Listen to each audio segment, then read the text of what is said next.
Yesterday, we stunningly learned that senior members of this administration, and according to reports, two of our witnesses here today were members of a group chat that discussed highly sensitive and likely classified information that supposedly even included weapons packages, targets, and timing, and included the name of an active CIA agent. Putting aside for a moment that classified information should never be discussed over an unclassified system, it's also just mind-boggling to me that all these senior folks were on this line and nobody bothered to even check Security Hygiene 101. Who are all the names? Who are they? Well, it apparently included a journalist. And no matter how much the Secretary of Defense or others want to disparage him, this journalist had at least the ethics to not report, I think, everything he heard. The question I raise is like, everybody on this committee gets briefed on security protocols. We're told you don't make calls outside of SCIFs of this kind of classified nature. We don't know, and I'm going to ask, obviously. Director Gabbard is the executive in charge of all, keeping our secrets safe. Were these government devices? Were they personal devices? Had the devices been collected to make sure there's no malware? There's plenty of declassified information that shows that our adversaries, China and Russia, are trying to break in to encrypted systems like Signal. I can just say this, if this was the case of a military officer or an intelligence officer and they had this kind of behavior, they would be fired. I think this is one more example of the kind of sloppy, careless, incompetent behavior, particularly towards classified information, that this is not a one-off or a first-time error. Let me take a couple minutes and review some of the other reckless choices that this administration has made regarding our national security. We all recall, it seems like it wasn't that long ago, but less than 2 months ago, in the first 2 weeks, the administration canceled all U.S. foreign assistance. Now, some may say, how bad can that be? It's foreign assistance. Well, U.S. foreign assistance paid for the units in Ukraine that provide air defense to civilian cities being attacked by Russia. Foreign assistance paid for guarding camps in Syria where ISIS fighters are detained. Foreign assistance paid for programs abroad that ensure that diseases like Ebola don't come home.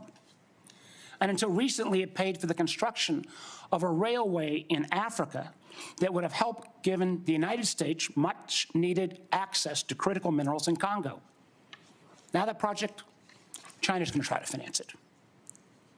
As well, in the first 2 weeks, Director Patel, the administration fired several of our most experienced FBI agents, including the head of the Criminal Investigative Division, the head of the Intelligence Division, the head of the Counterterrorism Division, the heads of the New York, Washington, and Miami field office, all individuals who were distinctly and directly responsible for helping to keep America safe.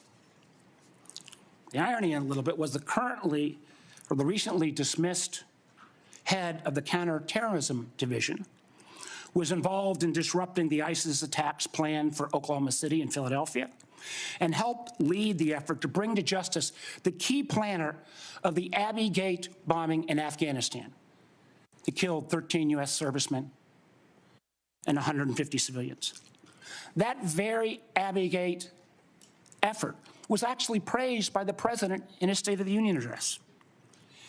Yet the administration's response to these agents, I believe, good works and years of service, was to force these folks out. It's hard to imagine how that makes our country safer.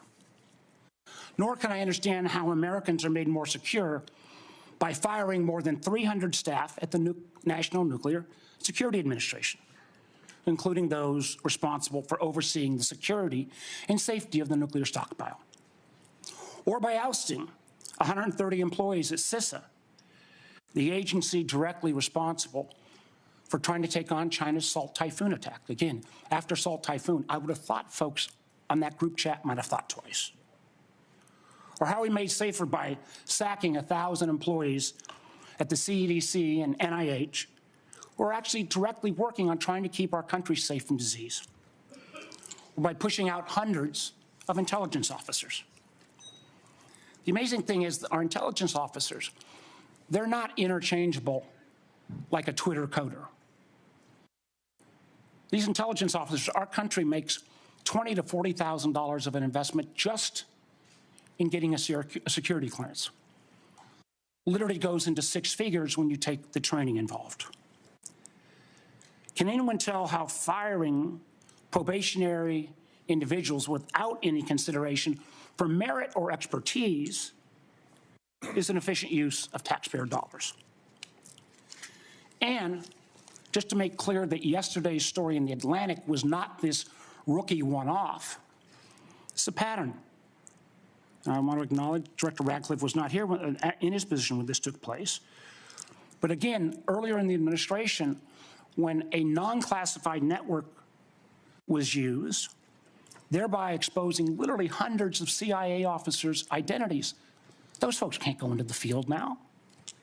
How does that make our government more efficient?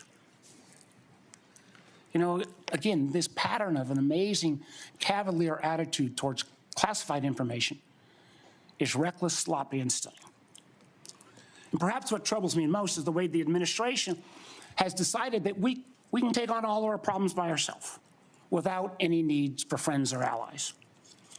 I agree that we've got to put America's priorities first, but America first cannot mean America alone. The intelligence we gather to keep Americans safe depends on a lot of allies around the world who have access to sources we don't have. That sharing of information saves lives, and it's not hypothetical. We all remember it because it was declassified last year when Austria worked with our community to make sure to expose a plot against Taylor Swift in Vienna. That could have killed literally hundreds of individuals. However, these relationships are not built in stone. They're not dictated by law. Things like the Five Eyes are based on trust, built on decades. But so often that trust is now breaking literally overnight. Yet suddenly, and for no reason that I can understand, the United States is starting to act like our adversaries are our friends. Voting in the UN with Russia, Belarus, and North Korea, that's a rogues gallery if I've ever heard of them. Treating our allies like adversaries, whether it's threats to take over Greenland or over the Panama Canal, destructive trade war with Canada, or literally threatening to kick Canada out of the Five Eyes. I feel our credibility is being enormously undermined with our allies, who I believe, and I think most of us on this committee, regardless of party, believes makes our country safer and stronger. But how can our allies ever trust us as the kind of partner we used to be when we, without consultation or notice, for example, stop sharing information to Ukraine in its war for survival against Russia? Or how can our allies not only not trust our government, but potentially not our businesses with such arbitrary political decisions? Let me give you a few examples. You know, as a result of a lot of work from this committee and others in Congress, we made sure America's commercial space industry is second to none. From space to launch to commercial sensing and communications, the United States has taken a record lead. Yet overnight, this administration called into question the reliability of American commercial tech industry when Maxar and other commercial space companies were directed to stop sharing intelligence with Ukraine. I got to tell you, I've been a business guy, I can't say longer than being an elected official, but pretty close. That shockwave across all of commercial space, and frankly, not just commercial space, I've heard it from some of our hyperscalers in the tech community, has sent an enormous chill. Who's going to hire an American commercial space company, government or foreign business, with the ability to have that taken down so arbitrarily? And it's not just in the case of commercial space. We've seen that Canada, Germany, Portugal have all been saying they're rethinking buying F-35s. I've heard from Microsoft and Google directly and Amazon that they're having questions about whether they can still sell their services. We've also seen foreign adversaries and friends take advantage of this rift in our national security areas and our scientists. Germany has already put out ads trying to attract some of our best scientists who've been rifted. And the Chinese intelligence agencies are posting on social media sites in the hopes of luring individuals with that national security clearance who've been pushed out, perhaps arbitrarily, to come into their service. So no, the signal fiasco is not a one-off.